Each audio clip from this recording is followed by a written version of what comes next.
They said she was a burden, until a lawyer showed up with her final surprise. Welcome back and enjoy the story. The afternoon sun streamed through the wide windows of the Chicago home, casting golden rectangles across the hardwood floors that Grace had polished countless times over the years. She stood frozen in her own living room, clutching a brown paper bag of groceries against her chest, watching strangers drag oversized suitcases through her front door. Her daughter-in-law, Patricia, swept in with theatrical confidence, her silver hair perfectly coiffed, followed by two elderly figures who surveyed the space with calculating eyes. "We've decided my parents will take the master bedroom," Patricia announced, with honeyed sweetness that barely masked the steel beneath. "You'll be more comfortable in the guest room, Grace. It's sunnier there." The words hit Grace like physical blows. At 67, she had weathered many storms, but nothing had prepared her for this moment when her own home became foreign territory. The master bedroom had been her sanctuary, filled with memories of her late husband Robert and decades of shared dreams. Now it echoed with unfamiliar voices and the rustle of foreign linens. Grace's framed wedding photo lay face down on the guest room floor, its glass spiderwebbed with cracks that seemed to mirror the fractures spreading through her heart. The room they'd assigned her was cramped, cluttered with forgotten furniture, and stripped of every comfort she'd known. Her son Daniel hovered in the doorway, his eyes fixed on his shoes, mumbling something about good intentions and temporary arrangements. But Grace had lived long enough to recognize the difference between intentions and actions. She watched him fidget with his wedding ring, the same nervous habit he'd had as a child when caught in a lie. Only now the lies were bigger, and the stakes were her dignity. That night, while four strangers slept soundly in the beds of her house, Grace sat in the dim guest room surrounded by the detritus of her displaced life. She opened a small suitcase and began folding her clothes with mechanical precision, each garment a small act of rebellion against the narrative they'd written for her. No tears, no drama, just the quiet resolve of a woman who had finally reached her limit. What they didn't know about Grace could fill volumes. What they didn't know would change everything. The morning brought an unusual silence to the house on Maple Street. Patricia emerged from the master bedroom, stretching luxuriously in Grace's silk robe, only to find the guest room empty and Grace's car gone from the driveway. The absence felt different somehow, not like a temporary departure, but like a door, closing forever. Daniel called his mother's phone repeatedly, each unanswered ring amplifying his growing unease. Miles away, Grace stood in the doorway of a modest two-bedroom house she'd quietly maintained in a peaceful neighborhood near Lincoln Park. The air smelled of disuse and forgotten dreams, but as she stepped inside and felt the weight of true ownership, something in her chest began to uncurl. Here no one could call her a burden. Here her memories belonged to her alone. The walls held only her history, and every corner was a testament to her choices, not her compromises. Daniel's voice crackled through her phone that evening, heavy with guilt and desperate hope. "Mom, when are you coming back? Lucas keeps asking for Grandma Grace." She listened to her grandson's tearful pleas in the background, her heart breaking for the innocent child caught in this web of adult failures. "I'm home now, Daniel," she replied with quiet firmness. "Take care of Lucas." She never mentioned the house, never revealed her plans. Let them feel secure a little longer. Let them believe love would always trump dignity. But Grace had learned the hard lesson that love without respect was just another form of chains. The turning point came on a Tuesday morning when Grace's lawyer, Margaret Chen, arrived at the Maple Street house with a clipboard full of official documents and a team of real estate professionals. Patricia answered the door in Grace's favorite, apron flour dusting her hands from baking in Grace's kitchen. The sight of the legal entourage wiped the satisfied smile from her face faster than a Chicago winter wind. "What is this?"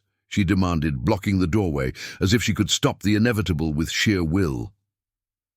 Margaret's voice carried the authority of decades in family law. "We're here on behalf of the legal owner, Grace Mitchell. She's selling the property." The words hung in the air like smoke from a fire that had been smoldering for too long. Patricia's face cycled through confusion, disbelief, and finally the dawning horror of someone who had overplayed their hand catastrophically. The deed had always been in Grace's name alone, a fact they'd conveniently overlooked in their rush to redistribute her life. The days that followed brought a parade of real estate agents, inspectors, and potential buyers through the house that Patricia had claimed as her domain. Each visit was a small earthquake, shaking the foundation of assumptions they'd built their plans upon. Daniel appeared at Grace's door repeatedly, his face gaunt with sleepless nights and the weight of consequences he'd never imagined. "We didn't mean it like that," he pleaded, his voice breaking like it had when he was 7 and had broken her favorite vase.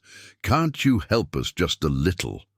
Grace studied her son's face, searching for traces of the boy who used to bring her dandelions and call them flowers fit for a queen. The pain in her chest wasn't from his request.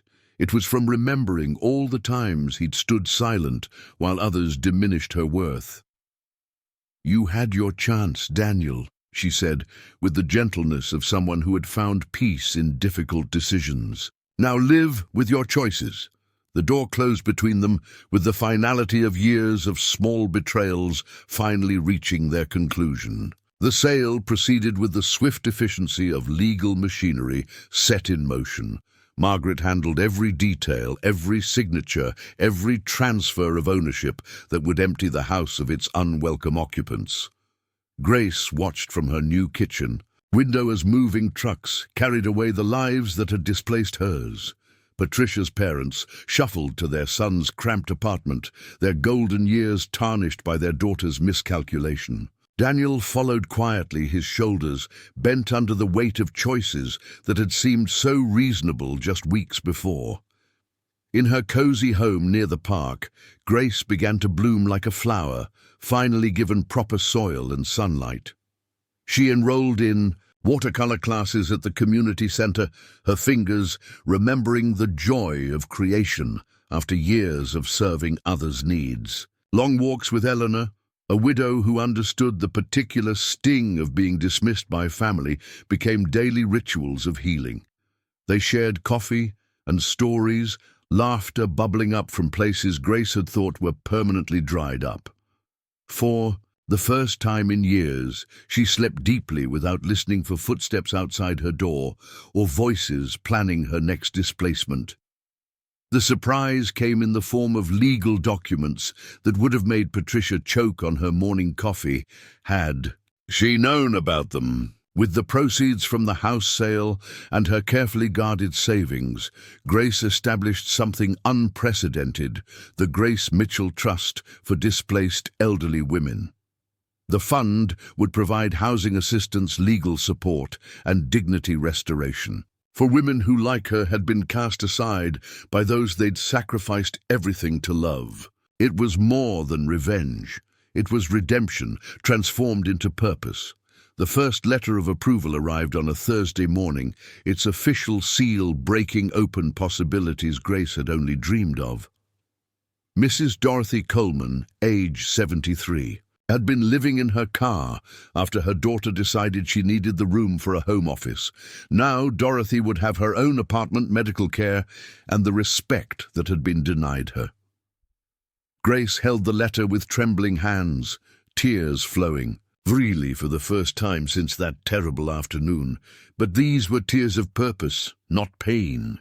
They had called her a burden, a cost they couldn't afford, a presence that complicated their comfort. But as Grace stood in her garden watching the sunset paint Chicago's skyline in shades of hope, she understood the truth they'd never grasped. When you take everything from a woman who has built her life on love and sacrifice, you may discover too late that she was never weak.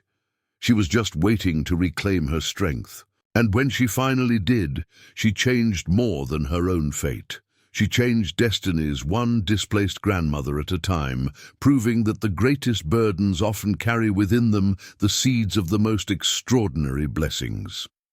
Congratulations, type 7 in the comments so I know you stayed with me until the end. Leave a like and subscribe, but only if you truly enjoy what I do here. See you